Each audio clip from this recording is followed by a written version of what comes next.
Hi guys, thank you for clicking onto this video. My name is Damis Mikali and this is Maisha Chapters. Have you ever wondered what are some of the things that cause you not to pursue your dreams and goals, explore your full potential and become what you're supposed to be? Well, today we talk about it here at Maisha Chapters. Point number one is fear. Fear is a four-letter word, yet it has an impact on how we run things. Fear inhibits you, fear can cripple you, and at the same time it just prevents you from pursuing or chasing your ambitions, and you begin to have a lot of self-doubt and it limits you. In the wake of coronavirus, there is a lot of fear being spread. People are quoting scriptures saying how it is the end of times. Others are quoting books just to show how it is a prophecy being fulfilled. But do we stop to think what message we want to put across? Is it for the purpose of sensitization? Do we love people enough to urge them or to take precaution and show them how this information can be helpful in keeping them safe? Or is it for the purpose of spreading fear? You may do it unawares, but fear is really a lot to deal with because it will cause stigma. See already what it has done. Malls are deserted, roads are clear, everyone's headed home. And as Kenyans would say, it has stopped reggae because it has affected how we run things. And schools are closed, there are no social gatherings in clubs nor in churches. It is not something we had anticipated, and the easiest thing to do is fear.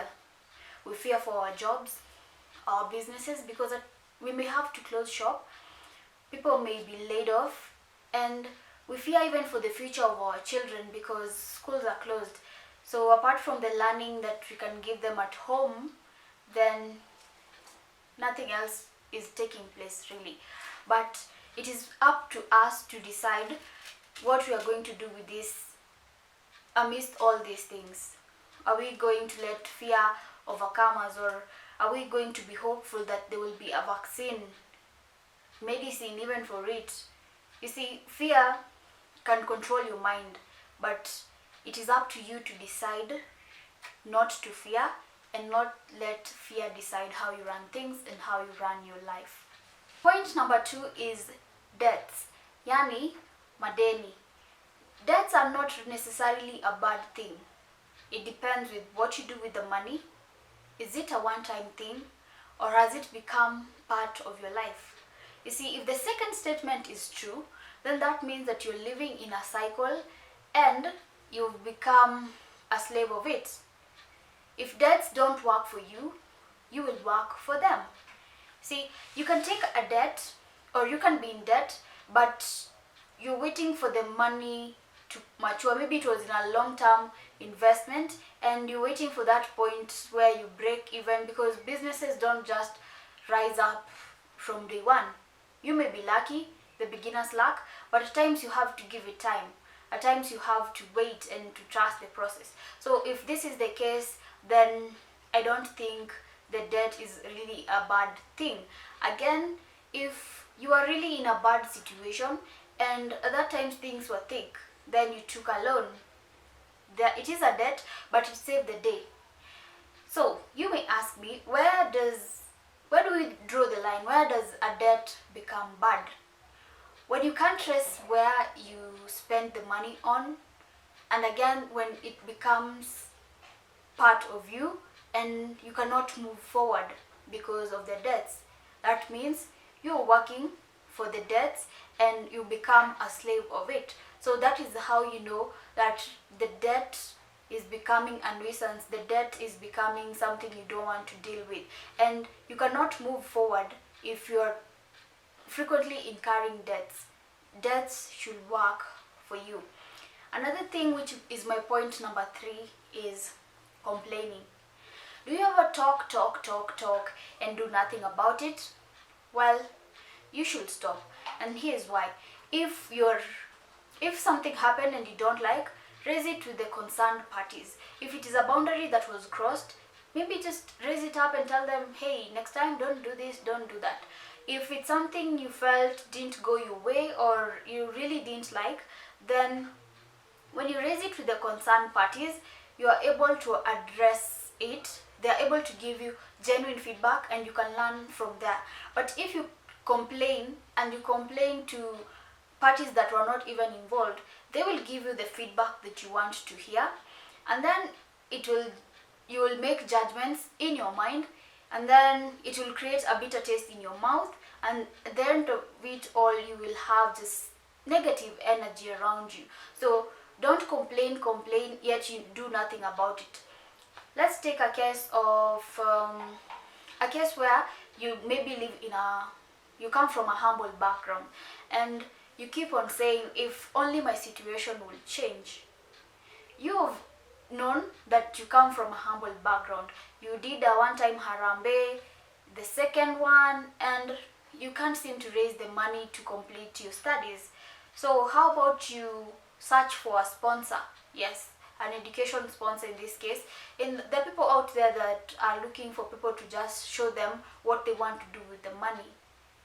So don't complain, at least try, then you can talk about it, but don't complain yet you do nothing about it. Take an action in order to find a solution. My point number 4 is toxic people. These are words that are thrown around, especially when the year is beginning and people are saying that I'm cutting off toxic people in my life. And you may ask me, Dama, who is a toxic person? And you may be the toxic person, I may be the toxic person, your friends may be the toxic people in your life, at times it is even family. But how do you identify them? One, when they constantly drain your energy, when they constantly bring so much negativity.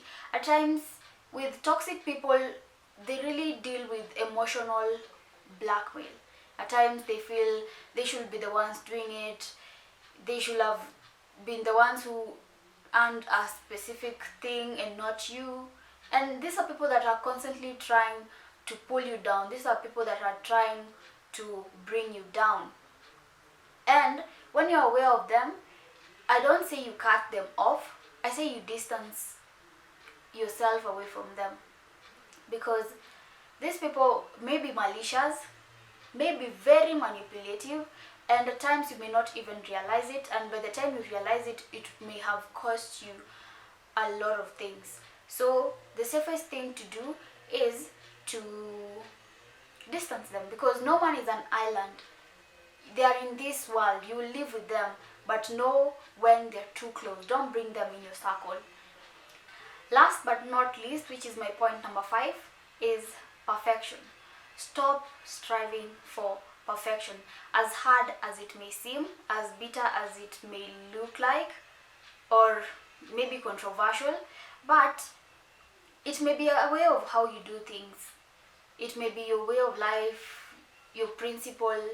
And personally, I love things in a structured way, and I aim to be perfect. I try to be perfect. So what happens if I don't?